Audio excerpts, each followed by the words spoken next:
चलिए अब हम लोग सेकेंड क्वेश्चन देखते हैं। क्या कह रहा है कि construct a tangent to a circle of radius 4 centimetre. एक सर्कल है 4 सेंटीमीटर रेडियस का, उस पर क्या बनाना है?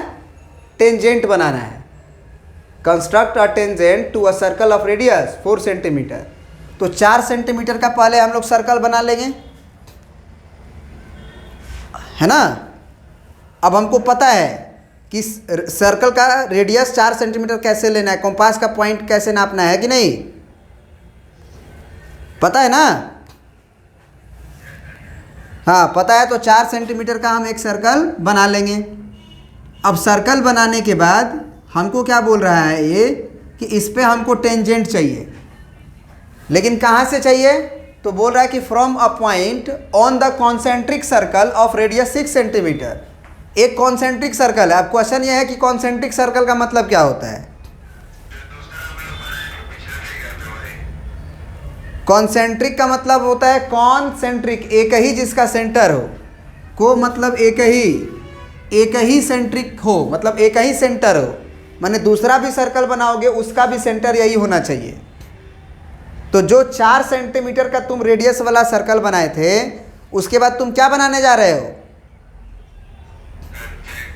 6 सेंटीमीटर का रेडियस का सर्कल, उसका भी सेंटर यही लेना है, लेकिन रेडियस बढ़ा के लेना है। अब तो हम अलग जगह पहले ही नाप लेंगे स्केल रख के। 0 पे हल्का सा कंपास से दबाएंगे, 6 पे हल्का सा कंपास से दबाएंगे, फिर अपने कंपास और पेंसिल को एडजस्ट कर लेंगे गुड़पी में दोनों आ रहा है कि नहीं। उसके बाद इस सेंटर को मान के इसी को सर्कल क्या कर देंगे, हम कॉन्सेंट्रिक बना देंगे। अब दिखाई दे रहा है दोनों का सेंटर एक ही है। इतना करने के बाद क्या करना है हमें? जो एक्सटर्नल कॉन्सेंट्रिक सर्कल है उसी के पॉइंट पर से हमको पहले वाला सर्कल पे टेंजेंट बनाना था। पढ़ के देखो। Construct a tangent to a circle of radius 4 centimetre from a point on the concentric circle. Point कहाँ है? On the concentric circle. तो मान लो यहाँ एक पॉइंट है इस कॉन्सेंट्रिक सर्कल पे, इससे हमको पहले वाले सर्कल पे, छोटे वाले सर्कल पे टेंजेंट खींचना है। यही है ना क्वेश्चन।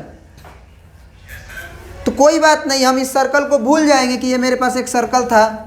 हम मान लेंगे कि हमको एक बाहर पॉइंट दिया गया था, उससे एक सर्कल पे क्या खींचना था? टेंजेंट। बात समझ में आ रहा है? तो क्या नियम है? वही नियम है। आप क्या करोगे? इस पॉइंट को सेंटर से ज्वाइन कर दो, इसको P मान लो। फिर PO को क्या करते थे, याद करो।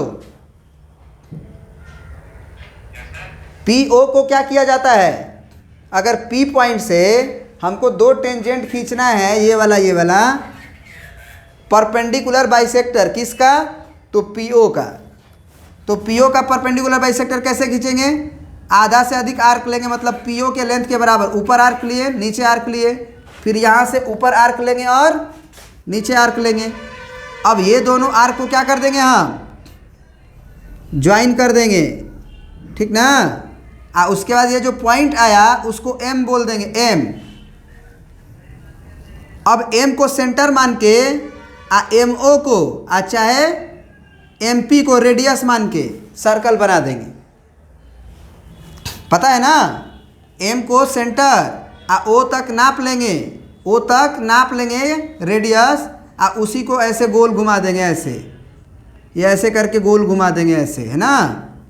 ऊपर भी ऐसे, ऊपर भी गोल घुमा देंगे और पूरा ये मिला देंगे।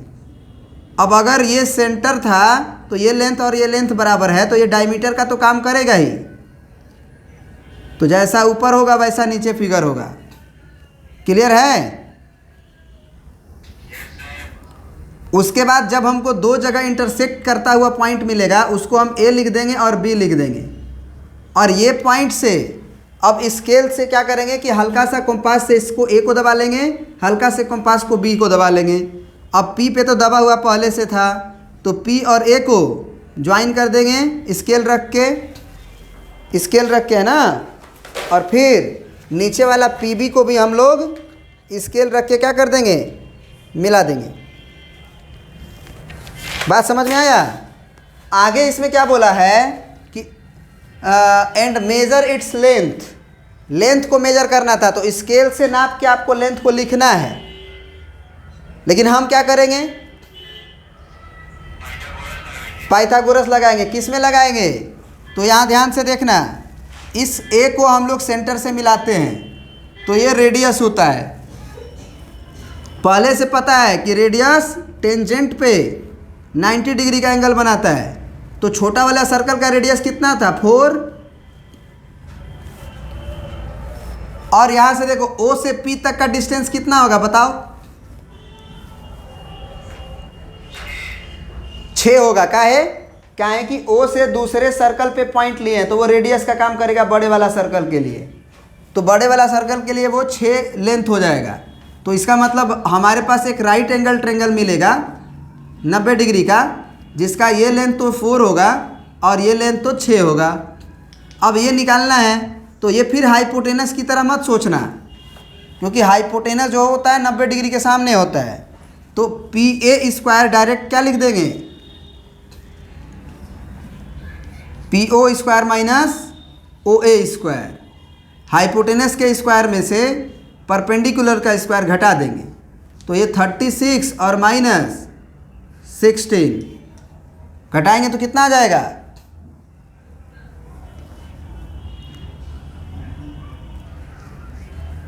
होगा ना।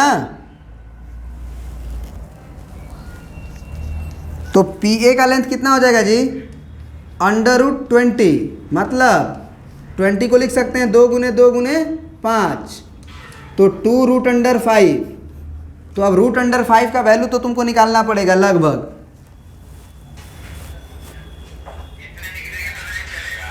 अब वो नापे हो तो कैसे उतने हैं, तुमको बोला है ना मेजर इट्स लेंथ। तो जब स्केल लगा के इसको नापे होगे तो 2√5 आ रहा होगा क्या तुम्हारा, उस समय तो सेंटीमीटर में ना आ रहा होगा। तो √5 का वैल्यू तुम लोग निकाल देना, है ना, वो आता है आपको, वो मालूम है हमको। ठीक है, इसको मिला बना लीजिए। फिर से एक बार बता देते हैं जो जो किए हैं, सुन लीजिए। एक सबसे पहले 4 सेंटीमीटर का सर्कल बनाना है, उसके बाद उसी को सेंटर मान के 6 सेंटीमीटर का एक सर्कल बनाना है। 6 सेंटीमीटर वाले सर्कल पे पॉइंट लेना है कोई भी, उसको सेंटर से ज्वाइन कर देना है। उसका परपेंडिकुलर बाइसेक्टर खींच के एक मिड पॉइंट का निर्माण कर लेना है, कंस्ट्रक्ट कर लेना है। और वो मिड पॉइंट को सेंटर मान के ओ को रेडियस चाहे मतलब एम ओ को रेडियस चाहे एम पी को रेडियस मान के एक सर्कल बनाना है, जो हमारे 4 सेंटीमीटर वाले सर्कल को 2 जगह ए पे और बी पे काटेगा। और हाँ, एम को सेंटर मान के एम ओ को रेडियस चाहे एम पी को रेडियस मान के एक सर्कल खींच देंगे, जो हमारे पुराने वाले सर्कल को ए और बी पे इंटरसेक्ट कर रहा होगा। और वही पॉइंट ऑफ इंटरसेक्शन को हम पी पॉइंट से स्केल रख के ज्वाइन कर देंगे। हल्का सा कंपास का पॉइंट ए पे दबा देंगे, बी पे दबा देंगे और उसके बाद मिला देंगे, हो गया निर्माण। फिर हम क्या बोले कि अगर आपको पी ए का लेंथ मतलब लेंथ ऑफ टेंजेंट निकालना है तो वो कर लीजिए आप, है ना, पाइथागोरस लगा के। हाइपोटेनस का स्क्वायर माइनस 4 का स्क्वायर हो गया। चलिए नेक्स्ट अब आते हैं।